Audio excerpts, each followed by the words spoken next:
We don't have a case of the Mondays. Well, I mean, maybe we do. But we're not going to talk about that because it's happy times, Andrew Mason, as we discuss the potential numbers for Bo Nix in 2025. Not ours spitballing, somebody else spitballing the potential numbers for Bo Nix, but it's fair to take a look at some projections and say, okay, if Bo Nix has blank type of season, blank numbers, are you happy with it? And that's where this projection that we're going to dive into today, I think it's worth discussing. And at this time of year, we're not yet into OTAs. We're not yet in actually seeing the Broncos on the field. That is still, by the way, we obviously will see the rookies out there on Saturday. But in terms of seeing the Broncos as a team at work, that's still a little over 3 weeks away.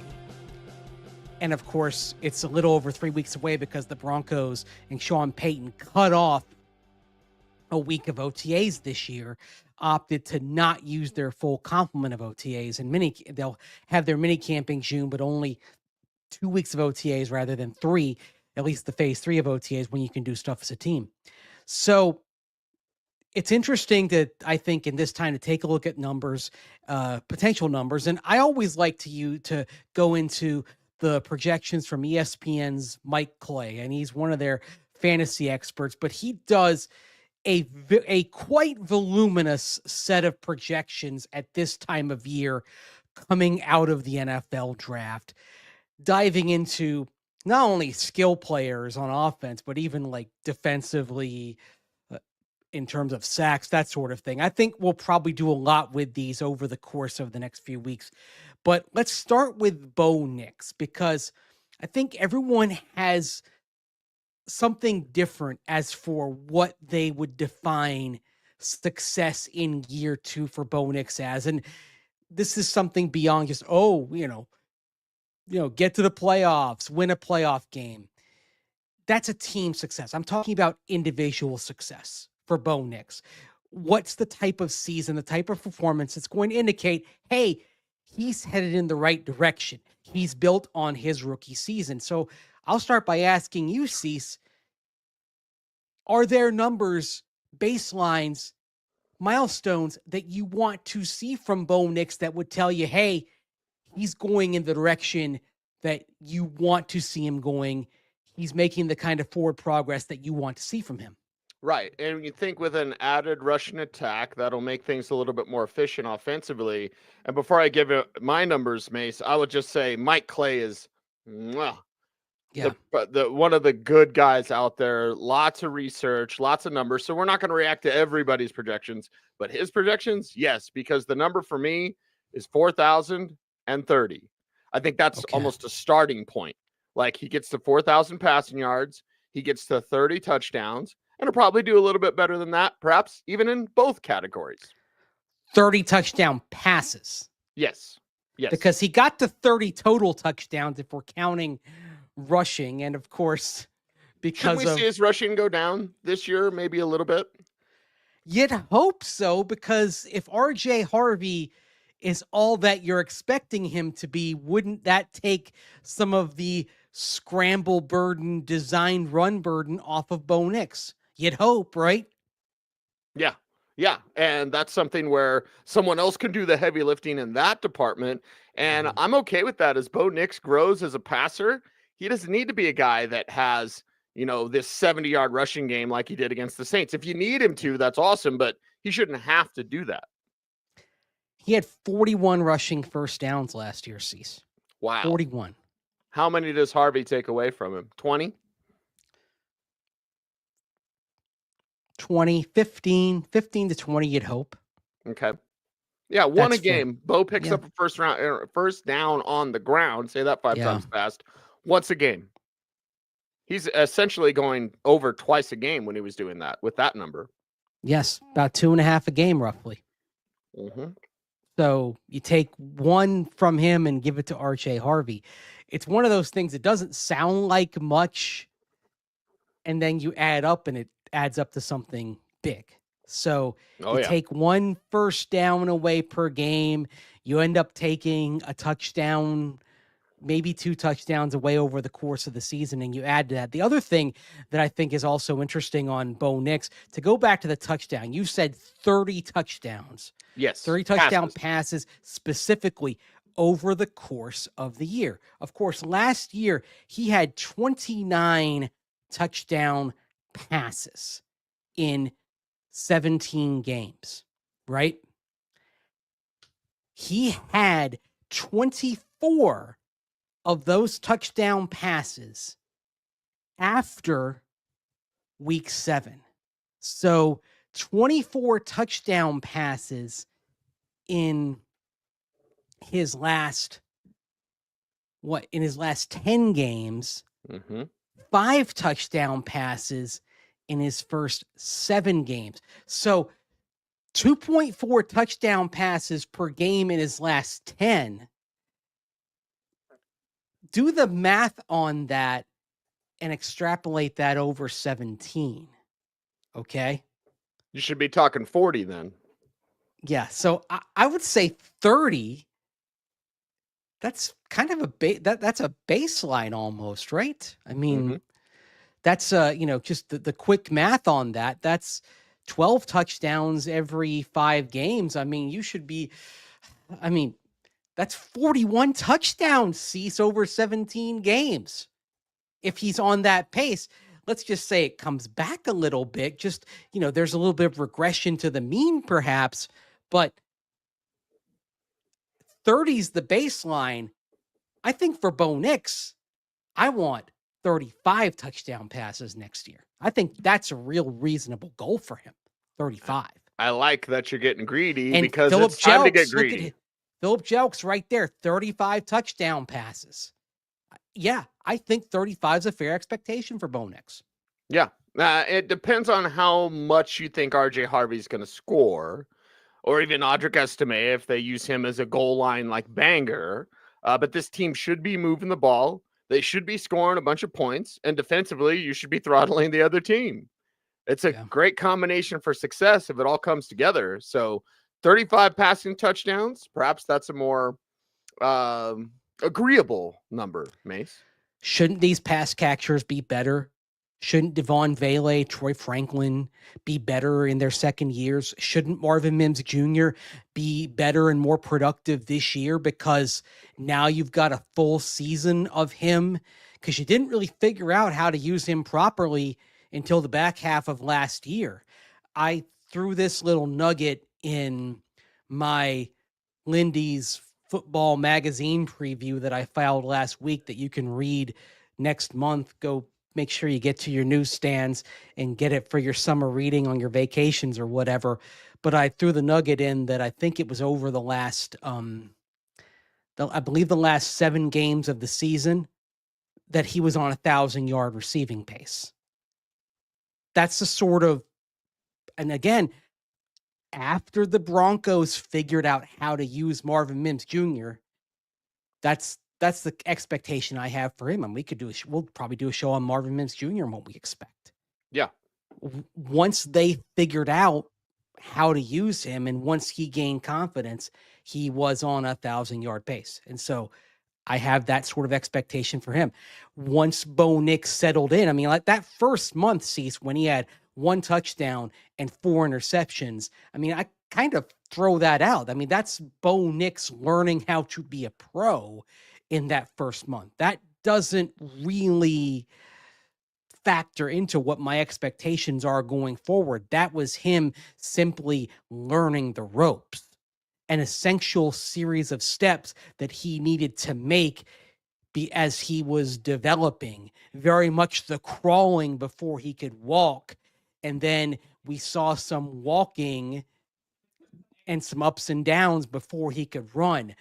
The running part of it, I would say, even though there were some mistakes in December, the running part of it was the touchdown pass to Marvin Mims against the Browns, or those fourth quarter touchdowns that he had in Cincinnati. I mean, those are some high level throws, the kind of throws that we did not see from Bo Nix early in the season that, frankly, in terms of his ability to read defenses, in terms of his timing with his receivers, he wasn't capable of making at a pro level in September that he was capable of making by late December, that gave the Broncos a chance to get that win in Cincinnati. Obviously, they didn't pull it off, but they had a chance to do it.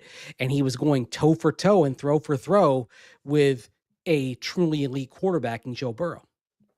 A truly elite defense. I think Corey has a great question here in the chat room. Chat room, respond to us. If the defense is stopping the other teams from scoring, would that reduce the passing numbers? Now, potentially, yes, Mace, but we also have to remember this is Sean Payton. Sean Payton probably want to put it on you.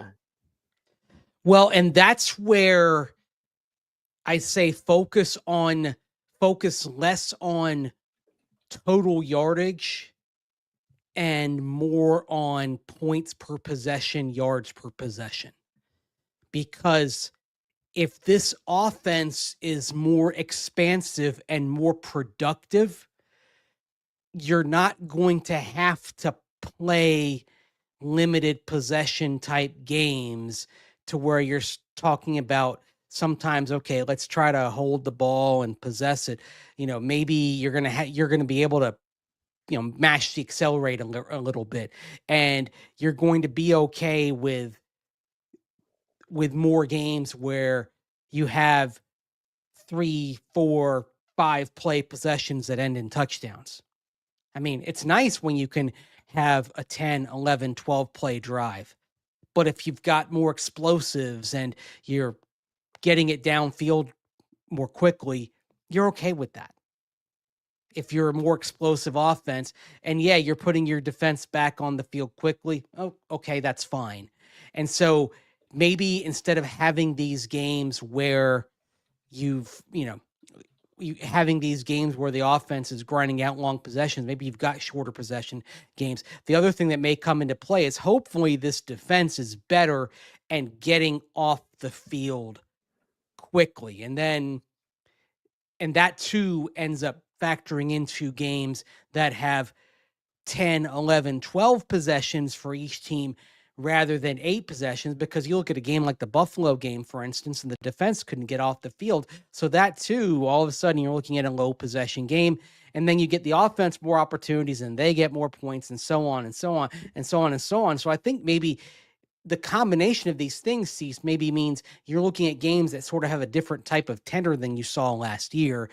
As we got down the stretch, you look at some of these contests the Broncos played, and you saw some games where, if like the Cincinnati game, if not for overtime, that was a low possession game because the Broncos couldn't get the Bengals off the field. And then when the Broncos offense was on the field, it was having some lengthy possessions. And so you looked and you're seeing like, oh, there are these 9-play drives, these 10-play drives, and nobody's punting. So success for the Broncos defense may be defined a little bit differently than perhaps it was for some good chunks of the season last year.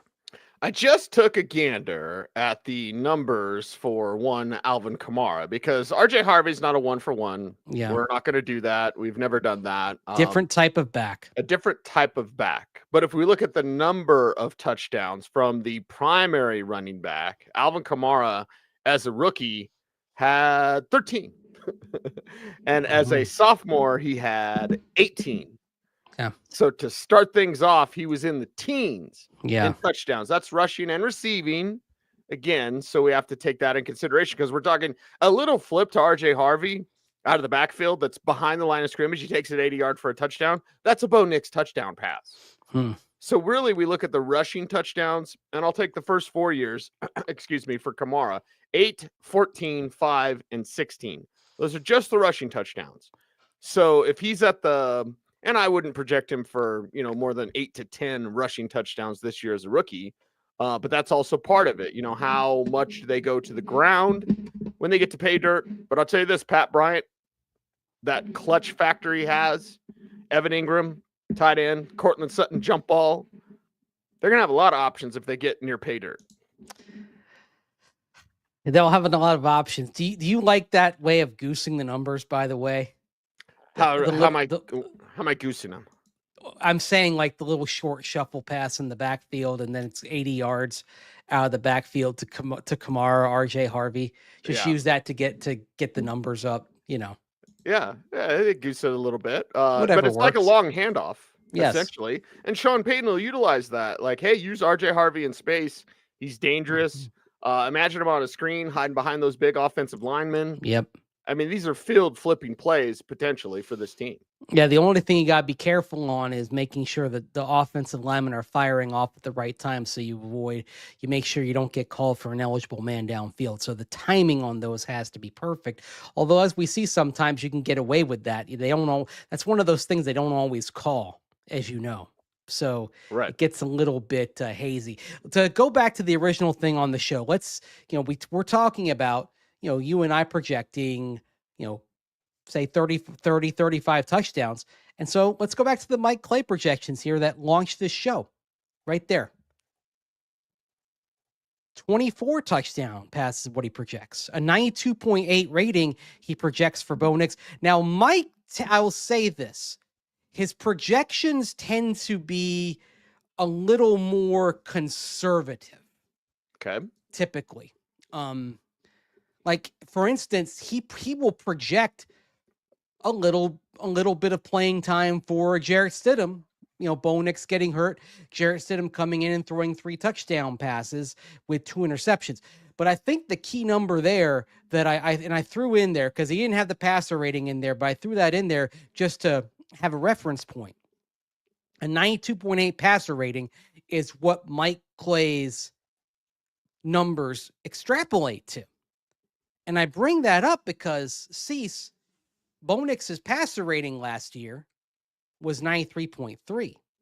So if Bo Nix has that type of season that Mike Clay projects, I think everybody's a little disappointed, are we not?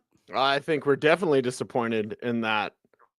We're disappointed in not the progress that we're expecting, especially with the additions to the offense, especially with the Evan Ingram. I mean, first and foremost, like, they got Evan Ingram, they'll be better in the red zone. That step back, those numbers are startling for Mike Clay, who is, being a bit conservative here with these numbers, in my opinion. If Bo Nix has that type of season, that people are going to be saying, what's wrong with Bo Nix?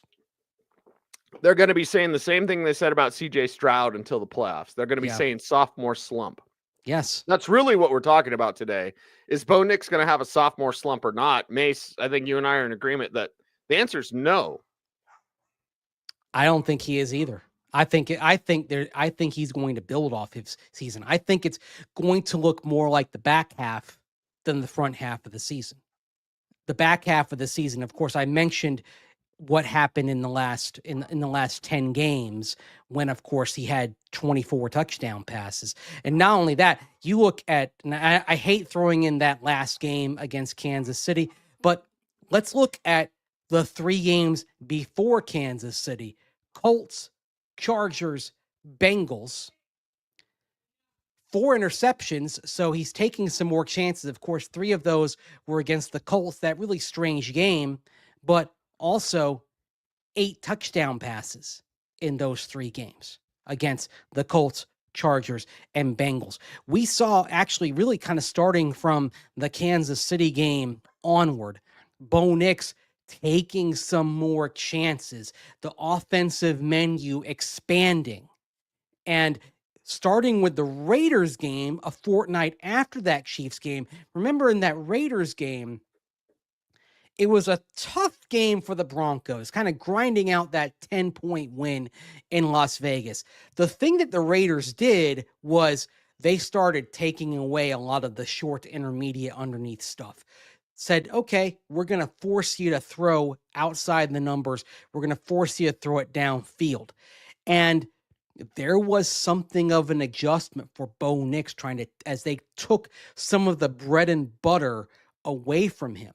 But then we saw, I think, by the Charger game, by the Bengal game, we saw him adjust and adapt and really develop more of the downfield elements to his game. This is the thing with Bo Nix that I like, is that we've seen him already adapt to when defenses throw something at him, to where I think we may see early in the season, as teams have had an off season to study Bo Nix film, maybe there might be some rough moments the first couple of games, but I think we'll see Sean Payton and Bo Nix together adapt, learn, and then get things right going forward. To me, one of the really encouraging things about Bo Nix is how quickly he ingests information, Right. and then applies it. This is something, and we saw it at Senior Bowl, that he was doing much better by Thursday than he was on Tuesday. And to me, this is a very crucial aspect of any young quarterback, in terms of how they can ingest the information and then go out there and put it into practice on the field. Not everybody can do that. You go back to Josh Allen in 2018, it was one of the things that stood out, and it was sort of the leading indicator of what he was going to become and how much he was going to grow, that he could take that information on Tuesday, and by Thursday it was in his game, and he was doing things that he was coached to do, showing how he was going to grow. And it's part of the thing that frustrates you about how the fact the Broncos were coaching him that week, and he was ingesting and applying the coaching, and they still didn't pick him. But it's okay now. It's 2025. The Broncos have a young quarterback to be excited about, so we don't have to sit here and lament that anymore. Yes. Still a bit frustrating, yes, but you don't have to sit there and lament that. The Broncos have their young quarterback about which to be excited, even though it still kind of frustrates you just a little bit. Well, let's look at those numbers again, Mace, if you could bring them up on screen again, because here's where I'm thinking. Yeah. Okay, 24 passing touchdowns. Yeah. Okay, Court takes 10 of those.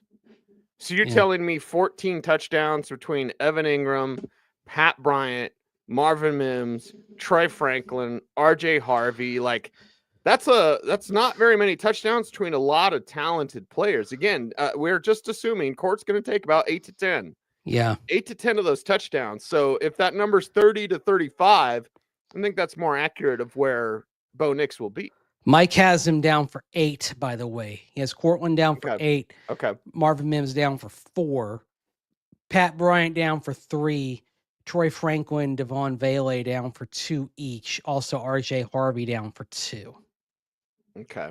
Yeah, we need to do projection shows for a lot of the big names here, or maybe the positions. You know what I mean? We could dive into that. That's maybe some other shows to do this week, because I do think he's kind of soft selling some of these guys a little bit. He would also, it's also instructive to kind of look at where he's got, where he's got the Broncos quarterback room ranked, because he grades all the units, right? So he's got the Broncos quarterback room, gives them a 5 out of 10 grade, which means he's got them mid-level, but on the lower half of mid-level.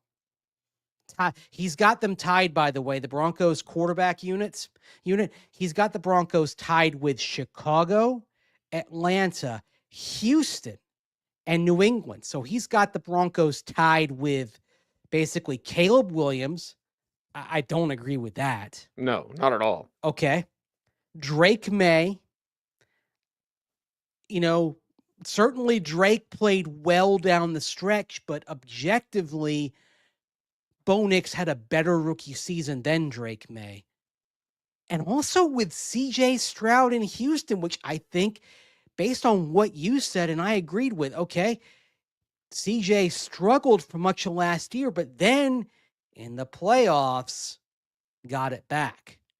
Got that progress back to where it was before. So I'm not sure I like that. He's got, by the way, he's got Bo Nix behind, for example, Tua Tagovailoa and Miami. He's got Tua for a 6, by the way, which I'm not sure I'd have Tua as a 6. I wouldn't have Tua ahead of Bo Nix right now. No, because you have to factor in injury history. Do you not? The best ability is availability, and Tua, you don't know if he's available. And with all respect to Zach Wilson, who I think did make some strides last year, but Zach Wilson still was a number 3 in Denver. Couldn't get past Jarrett Stidham to be the number 2. So respectfully, I'd say the Broncos better shape at the quarterback position than Miami. I would disagree with Mike Clay in that assessment. Yeah, and again, Mike does a lot of work, a lot of great work. I think is a little light here on Bo, and I like your number better, Mace. I said 30 to begin the show. I think 35 is a more realistic. You got some. He could get 40. Yeah, he could be at 40 this year, but I'd say 35 is a real good number. I mean, the pace from week 7 onward is 40, so I'm throttling it back a bit. 35 is 2 touchdowns a game, 2 touchdown passes a game. We know Sean Payton, like you said, he wants to throw it around. He wants to play pitch and catch. He certainly wants to have a dynamic running game, and certainly the running game can help support the quarterback, but he wants a lively brand of football. He, even though he's got a background as a running back coach way back, most of his work the last few decades has been with the passing game and the quarterback. He wants to throw it around. He wants to push it downfield. He wants to keep it in the air. He wants to play exciting football. He wants to put points on the board. I mean, we're all respect to defensive brand of football. I think if you gave Sean Payton the truth serum and asked if he wanted to win a game 34-24 or 14-3, I think he'd rather win at 34-24. Oh, yeah. Yeah. Fill that air with footballs. Now, Yes. As we wrap up today's program, Mason, this is a fascinating topic. We got to do position projections because this is really cool. This might be the week. This might be what we do the next few days, and then preview rookie minicamp on Friday. We're waiting for rookie minicamp, and of course, we'll have a Saturday show for you after we put our eyes on this rookie class. But I'm just looking at Drew Brees' first seasons with, and the game's different. The game's different. Yes. But it was 26 touchdowns and then 28 touchdowns. Ooh. Yeah. So the growth came in year 3. It was 34, 34, 33, 46, 43, 39, 33, 32, 37, and then fell off a little bit. But like that growth was really year 3. Again, game is different and Bo's different. He's not Drew Brees. RJ Harvey's not Alvin Kamara, but we do have some history here with Sean Payton. He cranks it up in year 3 for the quarterback. Now, what does Sean Payton learn from that time in New Orleans? Because Drew's numbers went up, but the team performance in New Orleans went down in year 2 and year 3. Well, New Orleans' defense was pretty poor in year 2, year 3. So they went 7-9. They went 8-8. That 08 season, by the way, which I think we could probably do an entire show on New Orleans 08 and how there are echoes in the moment the Broncos face right now, because the AFC West of 2025 is Sean Payton's toughest division that he's been in since the NFC South of 08. That NFC South quartet in 08, all 4 teams finished 500 or better. 3 teams had winning records. 2 of them won at least 11 games.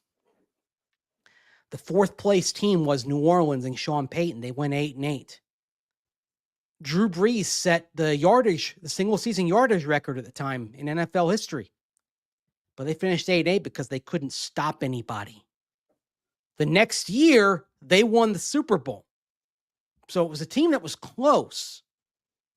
Very close, but still went 8-8. So I think we see Sean Payton learning some lessons from his time in New Orleans, because here we are as he's building the Broncos, putting a little bit more emphasis, I think, on defense early in his time here than he did when he was with the Saints.